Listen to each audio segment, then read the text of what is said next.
Hello, friends. Today we are going to study a human pathogen called Streptococcus pneumoniae.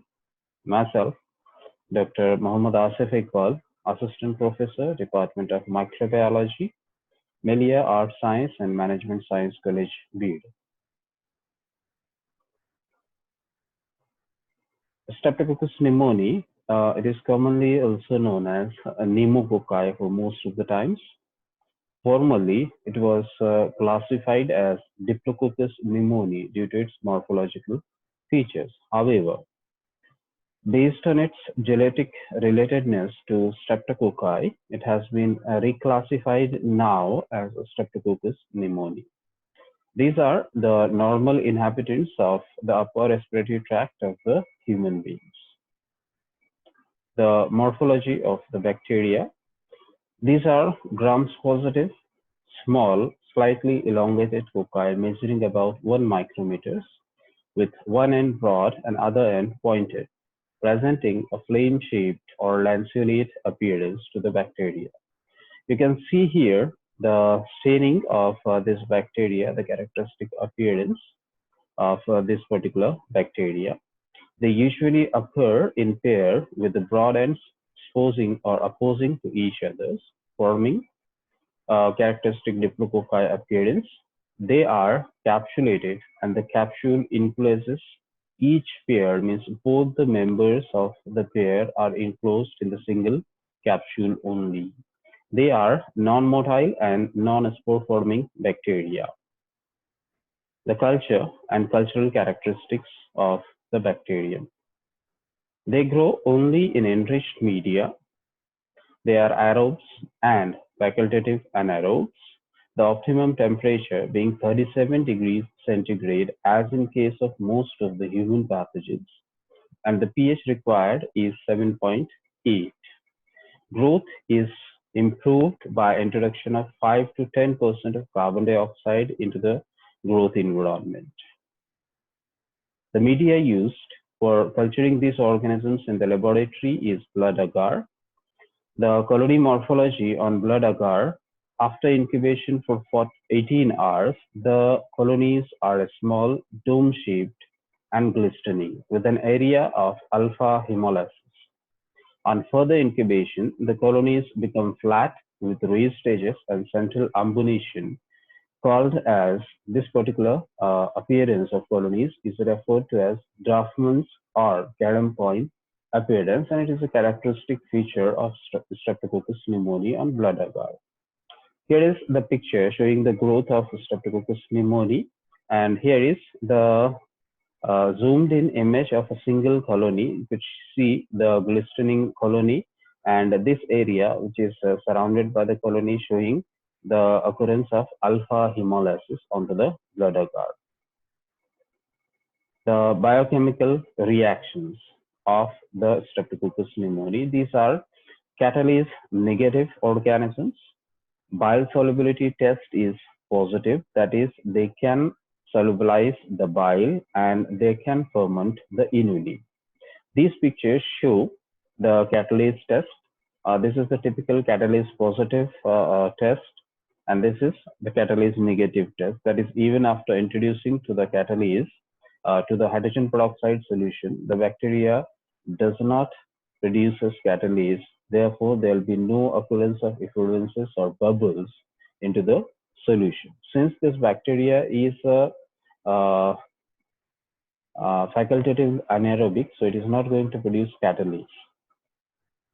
Whereas this picture depicts the bile solubility test. Here we have the control tube which shows a bit of turbidity due to presence of bile, and this is the test tube inoculated with the culture in the bile solution. Here you could see that after incubation the bile has been totally solubilized and hence the solution appears perfectly transparent. The epidemiology of the disease. The pneumococci occur in the throat of approximately half the population sampled at a particular time. The spreading of the disease is facilitated by overcrowding since it is related to our respiratory tract. So overcrowding helps in spreading of the disease. The disease results only when the host resistance is lowered by factors such as respiratory viral infection, pulmonary congestion, malnutrition, immunodeficiency, stress, and alcoholism.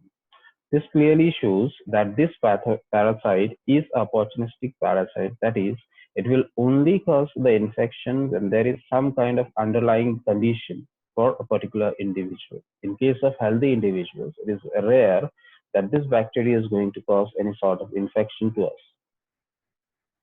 The pathogenicity of this bacteria. First, the source of infection. It could be originating from two sources. One is the endogenous, that is within the colonized area from our own body, that is the respiratory tract, or exogenous. That means the pathogen comes from the patients or the carriers of the disease. The mode of infection is by inhalation. The antigenic structure of Streptococci, Streptococcus pneumoniae, it has got various different antigens, but the most significant antigen is the capsular polysaccharide, and it also gives a type specificity to the Streptococci. Since it diffuses into infective tissue and culture medium, it is called as specific soluble substance, or SSS. Pneumococci are classified into types based on the nature of capsular polysaccharide, and more than 90 serotypes are recognized. These names are given as serotype or serovar 1, 2, 3 up to 90. The next antigen is the M protein. It is not associated with the virulence of the pathogen. The C carbohydrate antigen is there, which is often referred to as C-reactive protein. It is present in all pneumococci, so it is species-specific antigen. An abnormal protein, that is beta globulin, that precipitates with C carbohydrate antigen of pneumococci, appears in the acute phase sera of the cases of pneumonia, but disappears during convalescence. It also detected in sera of patients with some other illness. This is also known as C-reactive protein or CRP. It is an acute phase substance produced in hepatocytes. Its production is stimulated by bacterial infection, inflammation, malignancies, and tissue destruction. The virulence factors of the pneumococci. The capsule. This capsule provides the anti-phagocytic privileges to the bacterium. The pneumolysine, it is a membrane-damaging toxin that has got that is cytotoxic and complement activating properties. The disease caused by pneumococci. Based on various different organs and systems of the body, various different infections or diseases can be caused by this bacteria. First, the otitis media and the sinusitis, that is the infection of the middle ear. Pneumonia, which includes lobar pneumonia and bronchopneumonia, which is the infection of our respiratory tract. Tracheobronchitis, again respiratory tract infection. Meningitis, the infection of meninges. Then, apart from this, in rare cases, the infection may include empyema, pericarditis, conjunctivitis, suppurative arthritis, and peritonitis, although these conditions are seen in rare cases. This is the image depicting the infection related with our respiratory tract. Tracheobronchitis is caused on infection of trachea with this particular parasite, whereas if this parasite enters into our alveolus, there it causes inflammation of alveoli, irritation of alveolar walls, which results in accumulation of mucus, and even the pathogen may lodge into this alveoli, thereby blocking this alveoli or air sacs and resulting in the condition called as the pneumonia. This is the infection showing infection of meninges. The mechanism of pathogenesis. First, the pneumococci enters into our nasopharynx. There, it colonizes within the nasopharynx and may cause infection of the middle ear, paranasal sinuses, and respiratory tract by direct anatomical spread within these locations. The infection of meninges can also occur by contiguity or through blood. The parasite then enters the blood, causing development of bacteremia, which may also lead to disseminated infections, as in heart, peritoneum, or joints or distended organs. The laboratory diagnosis. First, the collection of specimens. The specimens could be collected as sputum, CSF, blood, synovial fluid. In children, laryngeal swabs can be taken if sputum cannot be collected from them. Methods of examination. There are different methods of examination. First, the direct microscope. The gram-stained smear should reveal lanceolate gram-positive diplococci organisms along with numerous pus cells. So if this particular diplococci is seen in your smear, that could be indicative of pneumococcal infection. Other is quilling or capsular swelling reaction. It is described by Neufeld. In this test, sputum is taken onto the slide and reacted with a type-specific antisera against capsular antigen and a loop full of methylene blue solution. The capsule becomes swollen after a positive reaction with the type-specific antigen. It becomes refractile and it could be seen like this. So this test will be both confirmatory for the particular serovar of the pneumococci also. Antigen detection could be done for capsular polysaccharide antigen in blood, CSF, and urine. This could be performed by using passive latex agglutination, countered immunoelectrophoresis, and coagglutination. The cultural diagnosis could be performed using the blood agar, as we have discussed previously, typical colony morphology, glistening Draufmann's or carom coin-like colonies with alpha hemolysis will be observed. And if these colonies are stained, they are going to show the gram-positive lanceolate-shaped diplococci, and that will be the confirmatory test for presence of diplococci during the infection.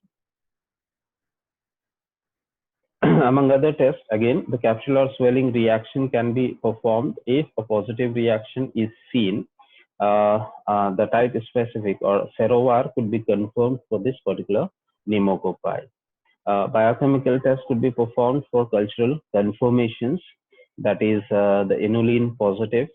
Bile solubility test could be performed. Apart from this, aptucin sensitivity could be performed. This bacteria is highly sensitive to aptucin. This could be performed using the disk diffusion method. As you could see here, we are having two cultures, aptucin resistant and aptucin sensitive cultures. These are the aptucin discs. As you could see here, the area surrounding the aptucin disc does not show any growth for the organism. That means the culture is sensitive for aptucin. The animal inoculations could be performed for research purposes. For this purpose, intraperitoneal inoculations in mice could be performed. However, it is restricted for research studies only. Among serological tests, antibodies can be demonstrated by agglutination and precipitation tests. The treatment of the disease. It could be easily treated using the penicillin antibiotics. However, for penicillin sensitive strains, penicillin could be administered. In serious cases, amoxicillin could be administered also. For those strains which are resistant for penicillin, third generation cephalosporins could be utilized, and one more antibiotic, vancomycin, is reserved for life-threatening illnesses with highly resistant strains of the pneumococci. Prophylaxis. A polyvalent vaccine containing the capsular antigen of 23 most prevalent serotypes is being used. It is available and widely applied for as a prophylactic measure. So, friends, this is all regarding the pneumococci today. Thank you very much.